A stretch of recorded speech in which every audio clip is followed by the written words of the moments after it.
Então agora a gente vai ver como é que o Git funciona, qual é a história primeiramente por trás do Git, para depois a gente ir para a prática, tá? Então vamos lá. Bom, primeiramente, a história do Git está muito relacionada ao Linux, tá? Ao sistema operacional Linux, beleza? Vou te contar qual é a história. Esse carinha que você está vendo aqui na tela é o Linus Torvalds. Ele é o criador do Linux, beleza? O que acontecia na época era o seguinte. Lá em 91, 95, por aí, o Linux ganhou o seu auge de popularidade lá para a época. E isso implicava em um grande número de desenvolvedores querendo contribuir para o sistema. Se você não sabe, o Linux é um sistema de código aberto, onde qualquer um pode pegar o código do Linux, alterar ou melhorar, tá? E aplicar essas alterações no código oficial do kernel Linux, tá? Então, é um sistema de código aberto. Então, qualquer pessoa que tivesse interesse em desenvolver o Linux, em ajudar no desenvolvimento do sistema, poderia pegar o sistema, fazer uma alteração e subir essa alteração, tá? Só que antigamente, o que foi acontecer era o seguinte. O esquema era mais ou menos dessa forma.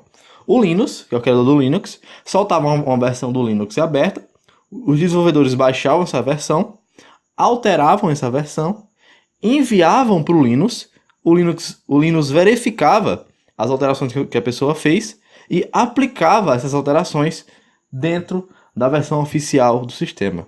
Era mais ou menos assim, tá?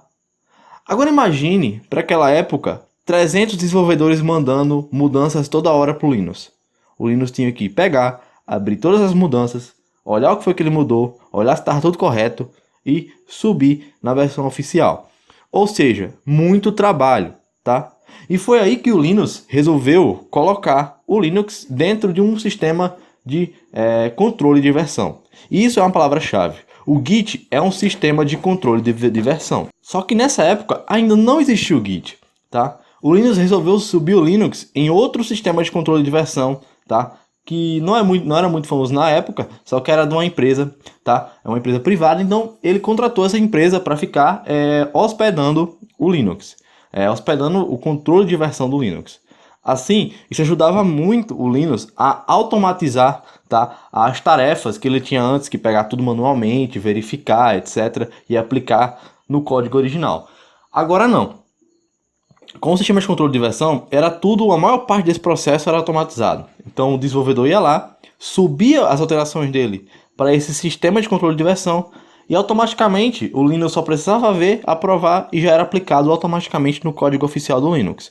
Então era uma coisa muito automatizada, tá? Isso ajudou bastante eles. Só que chegou uma época que teve uma briga entre o Linux, não bem uma briga, mas um desentendimento entre o Linux e a empresa que trabalhava com software de controle de versão do Linux naquela época, tá? Há algumas brigas em questão da comunidade, do fluxo de tráfego em cima do Linux, tá? E aí o Linux resolveu falar, não, para, eu vou desenvolver do zero um novo sistema de controle de versão.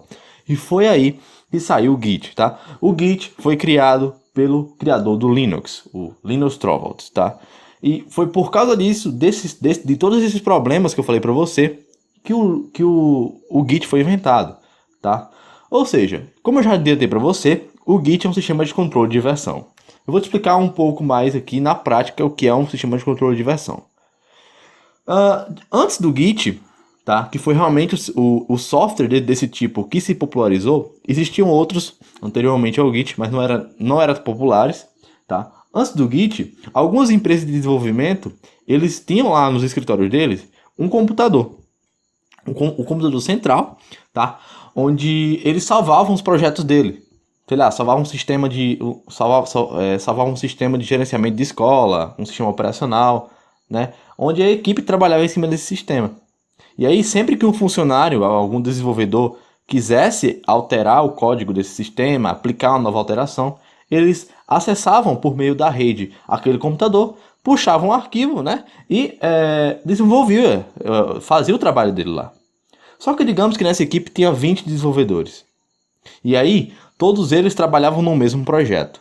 E aí eles puxavam o projeto para o computador deles, alteravam. Só que na hora que eles iam subir esse projeto de novo para o computador central, tá? Na hora que eles iam subir esse projeto de novo para o computador central, digamos que mais de um desenvolvedor estava subindo ao mesmo tempo com o outro. E aí ia dar conflito, né? Se você, eu não sei se você já viu, mas quando você está modificando um arquivo no Windows, por exemplo, se você tenta excluir esse arquivo, o Windows não deixa, tá?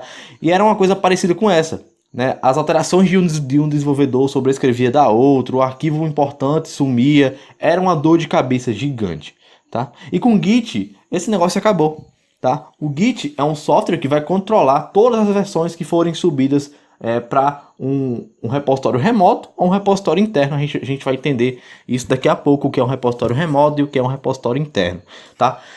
Mas com o Git, cada desenvolvedor poderia subir as alterações que eles fizeram, tá? Sem medo de que as alterações dele fossem sobrescritas por outro desenvolvedor no futuro.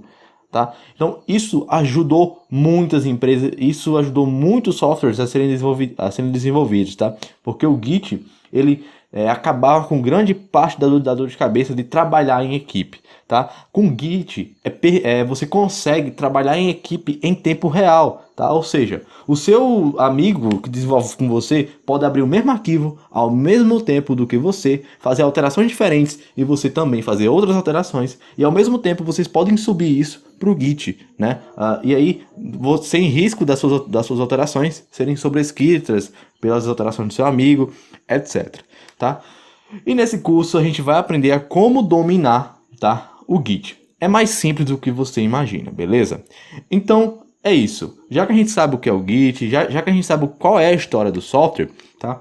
Agora a gente vai se aprofundar um pouco mais na prática dele. Tudo bem? Então é isso. Vamos lá.